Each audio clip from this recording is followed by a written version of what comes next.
Assalamualaikum warahmatullahi wabarakatuh. Nama saya Elsa Dewi Kinanti, NIM 0102211015. Saya mahasiswi Fakultas Dakwah dan Komunikasi jurusan Bimbingan Penyuluhan Islam semester 3. Ini adalah tugas praktek video ceramah mata kuliah retorika dakwah di bawah asuhan dosen pembimbing Bapak Dr. Haji Azhar Sitompul MA.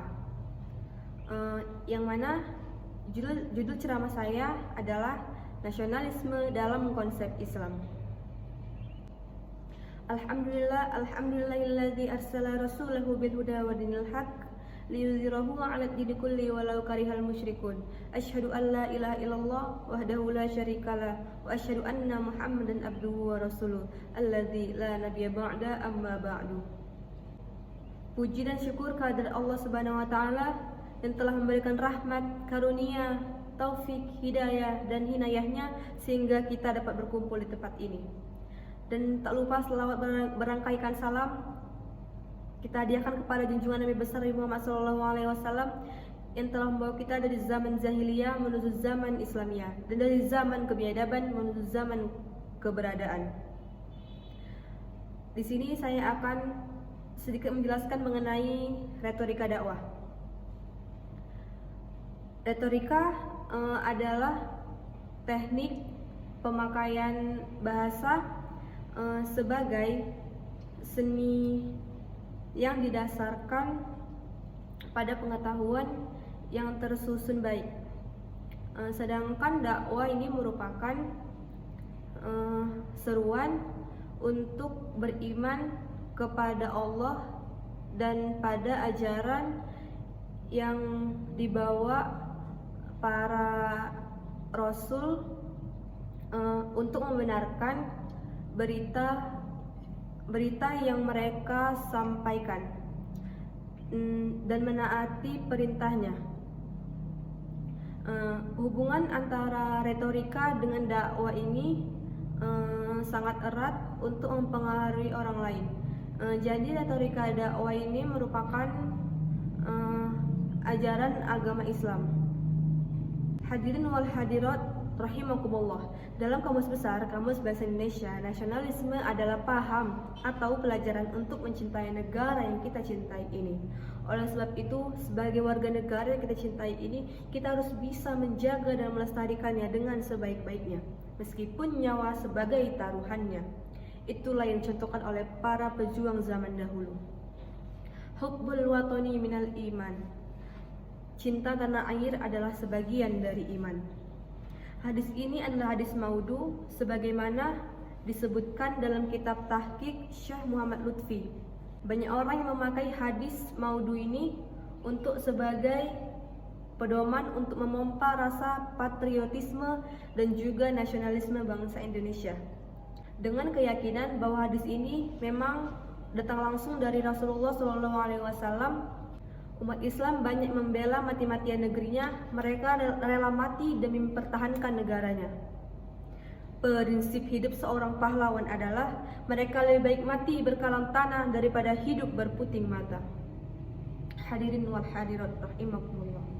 Nasionalisme dalam Islam adalah mencintai dengan keikhlasan dan ketakwaan terhadap Allah Subhanahu wa taala, sebagaimana Allah Subhanahu wa taala berfirman di dalam Quran surah Al-Baqarah ayat 126.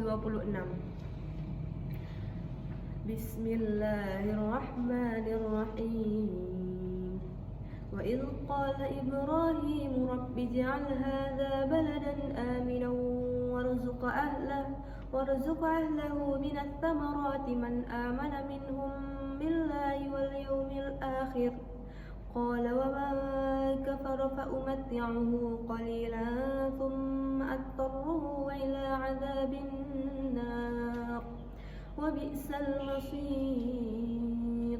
Yang artinya, dan ingatlah ketika Ibrahim berdoa, ya Tuhanku, jadikanlah negeri ini negeri yang aman sentosa, dan berikanlah rezeki dari buah-buahan kepada penduduknya yang beriman di antara mereka kepada Allah dan hari kemudian. Allah berfirman, dan kepada orang kafir pun aku beri kesenangan sementara. Kemudian aku paksa ia menjalani siksa neraka, dan itulah seburuk-buruk tempat kembali. Hadirin sekalian, menurut Quraisy Shihab dalam tafsir Al-Misbah menjelaskan, doa ini adalah doa yang dibawakan oleh Nabi Ibrahim alaihissalam untuk kota Mekah. Namun doa ini bukan hanya untuk kota Mekah saja, melainkan untuk seluruh umat Islam yang ada di negara-negaranya masing-masing. Rasulullah SAW bersabda, khairun nas anfa'uhum linnas, yang artinya sebaik-baik manusia adalah yang paling banyak manfaatnya kepada manusia-manusia lainnya.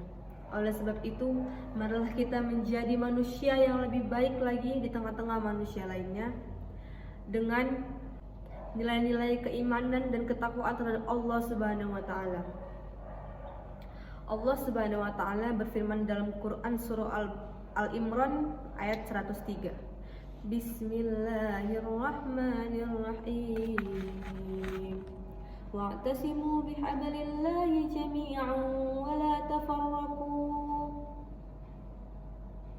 واذكروا نعمة الله عليكم إذ كنتم أعداء فألف بين قلوبكم فأصبحتم بنعمته إخوانا وكنتم على شفا حفرة من النار فأنقذكم منها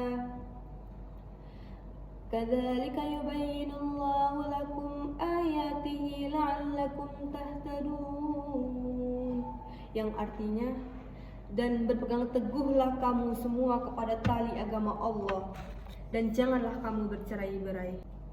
Dan ingatlah nikmat Allah kepadamu ketika kamu semua masih bermusuh-musuhan, lalu Allah mempersatukan hatimu dan membuat kamu semua bersaudara karenanya. Sedangkan ketika kamu berada di tepi jurang neraka, Allah menyelamatkan kamu dari sana.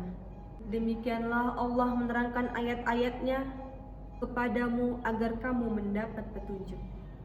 Imam Ibnu Katsir menjelaskan bahwa maksud ayat tersebut Allah menyuruh kita untuk bersatu padu, namun melarang kita untuk bercerai-berai. Sebagai contohnya, orang Batak mengajak orang Jawa, biar lambat, yang penting selamat. Si selamat saja selalu terlambat. Lalu orang Jawa pun membalasnya, memang kok kalau om Batak iki geragas, opo-opo yang harus bawa pangan, kecuali kereta api, iku pun mau karena waktu seram. Itulah karena ejek-ejekan terjadi perang antara suku dan bangsa. Oleh sebab itu, marilah kita baris yang paling depan, merapatkan tali persaudaraan dan mengokohkan persatuan dan kesatuan bangsa. Sekianlah syarahan yang dapat saya sampaikan. Sebagai kesimpulannya, bahwa kita harus berpegang teguh dengan Al-Quran dan As-Sunnah Nabi dan membentuk warga yang nasionalisme juga patriotisme, yang berarti tidak ada perpecahan juga permusuhan, melainkan saling menutupi kekurangan demi memenuhi setiap kebutuhan bangsa dan negara. Sekian yang dapat saya sampaikan. Assalamualaikum warahmatullahi wabarakatuh.